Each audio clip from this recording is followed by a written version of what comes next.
Alors mes amis, bonjour, bien retrouvé d'Acris par une nouvelle vidéo et les dernières nouveautés.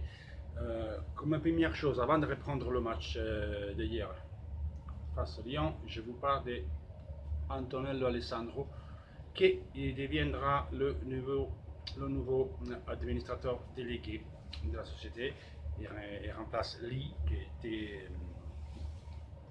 délégué, administrateur avec délégation de signature, qui était en intérim, que lui, il avait appris la place de Bolingbrock, il y avait Bolingbrock, voilà.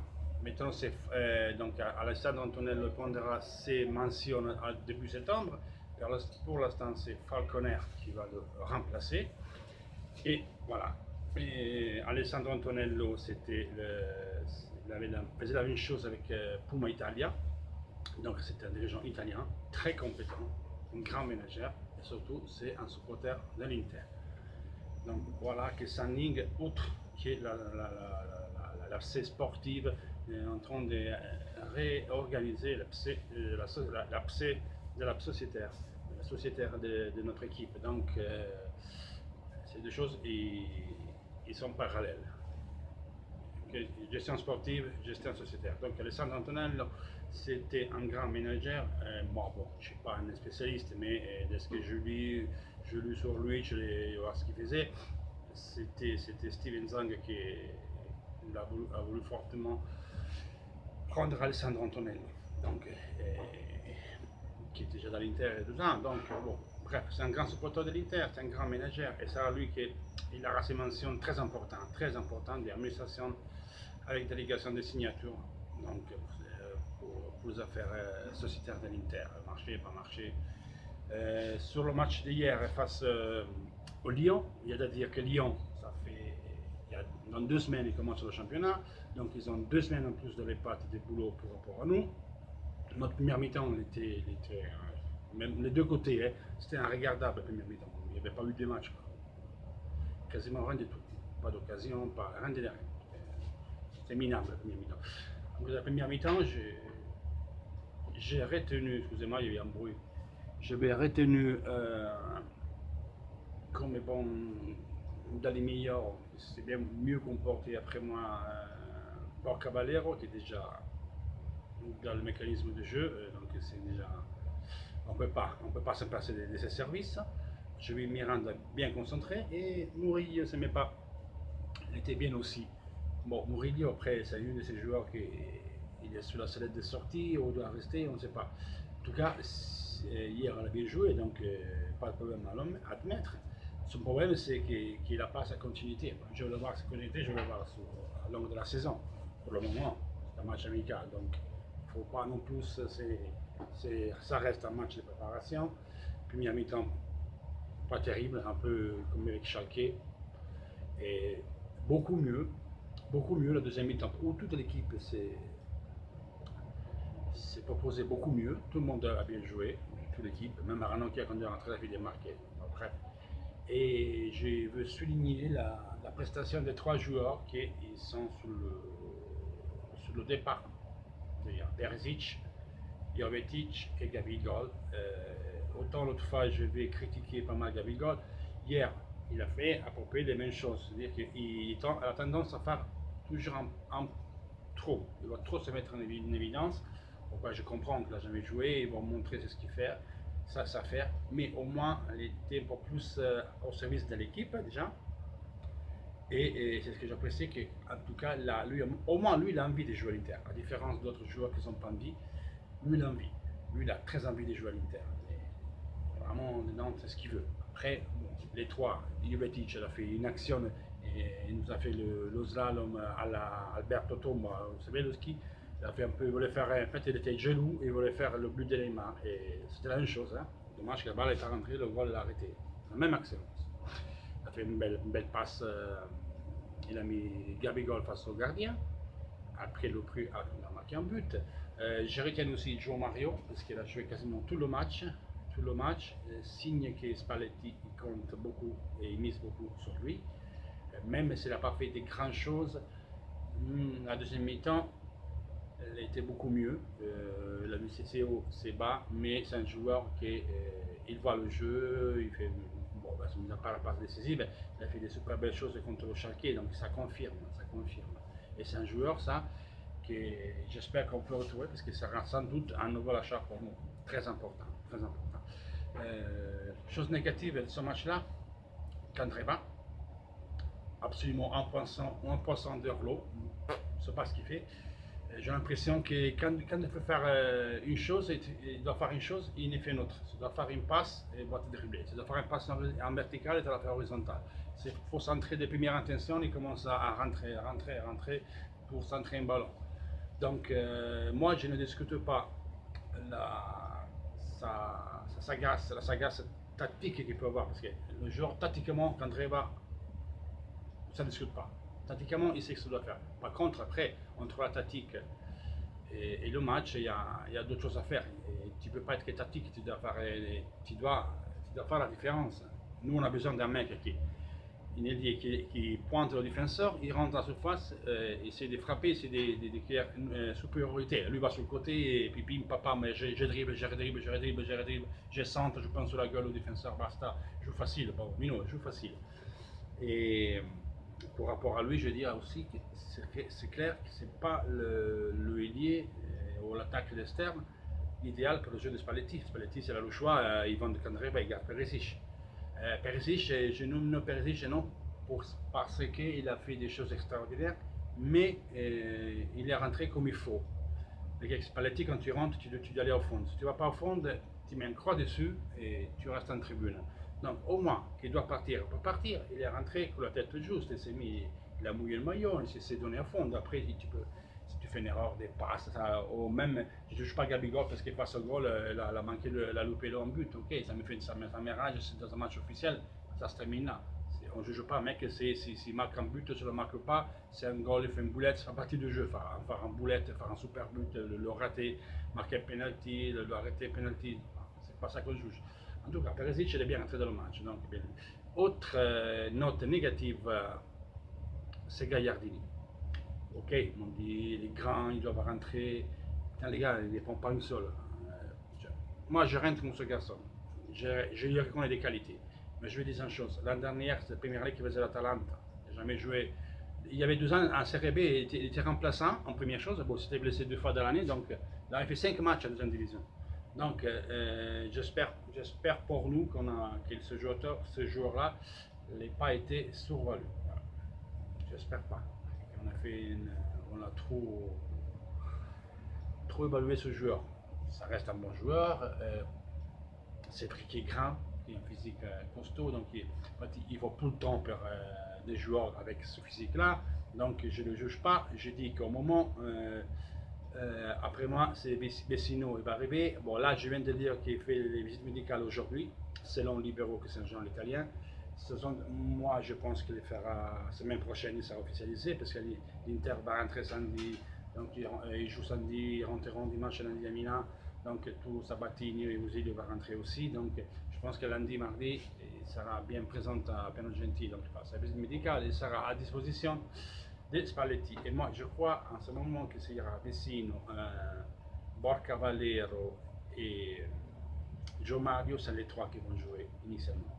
Après, c'est Gagliardini va se la jouer, bon, les 4, les 4 titulaires sont Vecino, Gagliardini, Joe Mario, Borca Valero qui s'y alterneront. Quant à Kondogbia, ça peut être une alternative. Kondogbia l'a pas mal fait hier, elle était discrète, mais pour moi, Brozovic, pour moi, c'est notre note négative. En tout cas, moi, je ne change pas d'idée. Jovetic, pour moi, doit partir.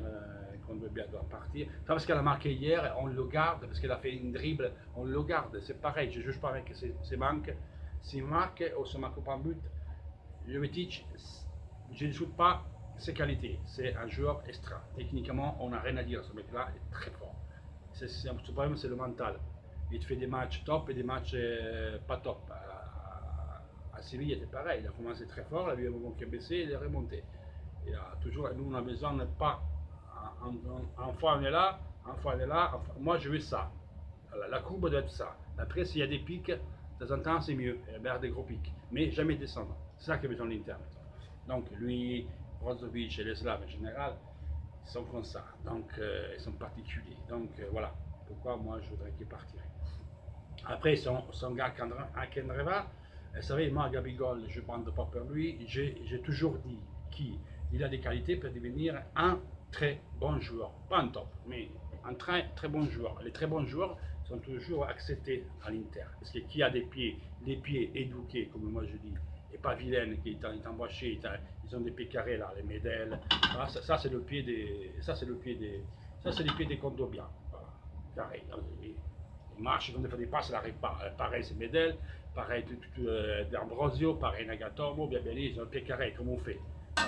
Moi, qui a le petit pied bien fait comme Gabigol, ça peut être toujours utile. Alors, moi, franchement, ce match, le coach qui n'en rêvait pas. Je le vends à Chelsea, c'est vrai. Je viens de Chelsea, il y a Carmo qui arrive, c'est encore pour faire Keita, c'est absolument basilaire, Keita Baldé, c'est ce qu'il nous faut. Keita Baldé, Caramo, je garde Gabigol lui et c'est sort Perisic, parce que maintenant, la nouvelle c'est que Perisic, il sort toujours au prix qu'il a dit l'Inter, mais pour partir Perisic, il y a un contrepartie et c'est Martial, c'est clair et net. Vous voulez Perisic, c'est 4 millions plus le prêt de Martial. Et moi, je suis d'accord. Il faut faire comme ça. Vu que nous City paye 40 millions d'euros par Danilo, 57 millions d'euros par Mendy, nous c'est comme ça. Vous voulez Perisic, on monte le prix et nous prêtez le joueur. On fait une prête avec option d'achat. Pas obligation, parce qu'après c'est tout demandé. Hier, j'ai entendu d'une offre d'Inter pour 15 millions per Lamela. Le Tottenham il veut 18 millions. Alors moi, le joueur, le Coco, je ne discute pas techniquement, c'est un beau. Après, ça se pose déjà. Et après, il a perdu une année, quasiment une année qui est ferme. Et, attends, je paye 18 millions d'euros. Toi, si tu veux le récupérer, parce que nous, on va faire on demande des prêts à la rigueur. On te donne 1-2 millions d'euros pour une année des prêts. On a l'option d'achat et c'est fait bien. Après, on discutera si on l'achète nous ou vous le reprenez vous, un joueur qui quand même s'est relancé. 15 millions d'euros. Allez, Tottenham, allez, garde-vous le joueur. Ça marche pas comme ça. Tu vois, ce mec il avait joué 10 matchs, combien ça coûtait 40 millions d'euros. Oh, on rigole pas, il n'a pas joué toute l'année, 15 millions d'euros. Ça n'existe pas. Alors, vous faites une option en prêt, et on essaie de le faire jouer. Il arrive en prêt, prêté à 2 millions d'euros, pourquoi pas. C'est pari, c'est à la chance. Tu trouves un joueur qui est formidable, et après on discutera le prix, ou il le reprend, parce que le joueur l'est relancé, peut le revendre à d'autres. C'est nous, après, on n'accepterons pas leur prix. Voilà. S'entend, hier, son procureur l'a parlé avec Osti de la Sampdoria, on verra bien. Et autrement, on parle de Di Maria, négociation avec l'Inter, mais c'est lié à Neymar et Sanchez qui paraît-il, ça change tout le temps, qu'ils ne viendront pas. Donc Di Maria, il va rester à Paris Saint-Germain, Lucas aussi, ça sort Ben Arfa, Kikoviak et d'autres. On verra bien, on verra bien. En tout cas, la réunion qui a eu lieu à Nancy nous a décrété que l'Inter va avoir 4 ou 5 joueurs, mais aussi que pendant les 2 prochaines bilans, qui commence là, 2017-2018, 2018-2019, on doit avoir le bilan en parité, en native selon les critères UEFA. Et donc, il faut s'en sortir avec la facturation qu'on a. Et ça, c'est pas parce que Sanning ne peut pas payer, c'est ce que vous ne comprenez pas. Parce qu'on ne peut pas, on est toujours sous les genoux UEFA, on va la dire la UEFA. Francesca, qui est un avocat, il va l'expliquer, c'est un avocat, il va l'expliquer. Donc, essayez de vous le mettre dans la tête. Il ne peut pas sortir les sous, on ne peut pas comme ça. Tiens, on est sur le plan qui a fait Toir et c'est comme ça. Et ça dure encore 2 ans. Voilà. Malheureusement, la Sanning devait parler con la UEFA, mais Toir a signé le contrat UEFA 2015. Sanning est rentré propriétaire de l'Inter en 2016. Donc c'est entré en 2015, ça c'était notre dernière année. Après on s'arrêtait libre.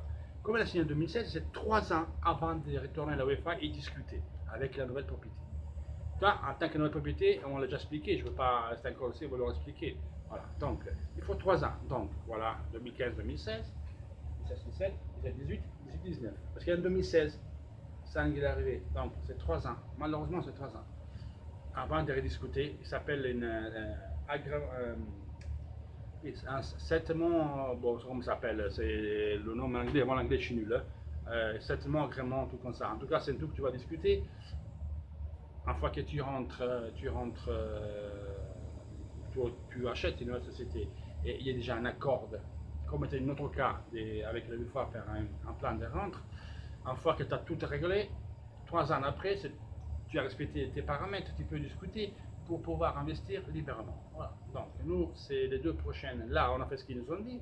Donc nous, avec ce qu'on facture, on doit rester dans son bilan là.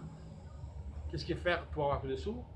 Vendre des joueurs, faire des survalues, avoir des sponsorisations pour augmenter et vendre les maillots au merchandising pour augmenter notre facturation et avoir plus de sous. Donc aujourd'hui, l'Inter a toujours 115-120 millions d'euros pour le budget du marché. Après, si tu fais des ventes, tu vas incrémenter ton budget.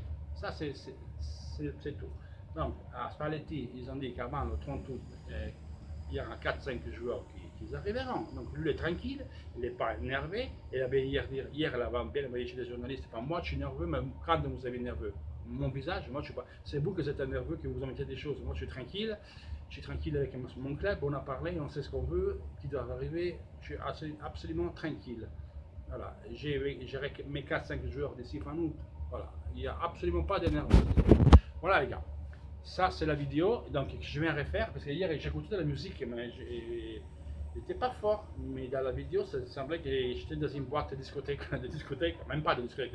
J'étais un concert de heavy metal. J'écoutais Aromé dans les gars. Moi j'écoutais du metal, je n'écoute pas du rap et c'est cagade. Moi j'écoute du rock. Ça manquait de respect à personne. Hein. Je suis à l'ancienne, c'est les Zeppelin, c'est tout comme ça, ACDC, Iron Maiden, tous les groupes rock. Voilà. Et voilà, donc ça c'est un peu sur Alessandro Antonello, c'est le nouveau délégué administrateur de l'Inter. Très bien, il était à Puma. Je vais parler du match d'hier et je vais rajouter un peu du fair play pour faire comprendre. Parce que hier je lisais, hier il y a un gars qui m'a commenté, il m'a dit pourquoi tu ne viens pas sur le site. Les gars, en ce moment j'ai beaucoup regardé mes yeux, j'avais beaucoup de travail. J'ai fait un gros effort faire des vidéos parce que j'ai énormément de travail, je n'aime pas beaucoup. C'est en pleine saison, c'est quand on fait la restauration, c'est dur. Hein, en pleine saison, dans un tour de villégiature, t'es crevé. Donc essayez de comprendre. Je suis venu dire ça quand même vers minuit, j'ai commenté sur le post. Qu'est-ce qu'ils ont mis sur international.fr sur la page Facebook? On pensait quoi du match d'hier? J'ai mis mon pari. J'ai promis d'être plus actif et de venir plus souvent. Quand j'ai eu le temps, j'étais là avec vous sur la page international.fr. Vous savez, j'ai un groupe à gérer, mais seulement je n'arrive même pas à le gérer trop. C'est Francesca et les autres qui s'en occupent. Et les gars, donc dès que j'ai du temps, dès que j'ai du temps pour respirer, je viens. Mais à côté de ça, j'ai même une vie à faire. J'ai des enfants, il faut que je me repose, surtout. Voilà. Donc déjà, j'essaie de faire des vidéos assez régulièrement, de faire des lives. Et dès que j'ai du temps, ne vous inquiétez pas, je serai là. Et cet hiver, pour moi, ça a beaucoup moins de travail, donc je serai tout le temps à vous casser les couilles là. Avec les vidéos et sur la page international.fr. Comptez sur moi, je serai là. Donc, excusez-moi pour la longueur de vidéo, mais j'avais des choses à dire, voilà, j'ai dit. Donc, à la prochaine, un bisou et toujours seulement le maillot, les gars. Surtout seulement le maillot.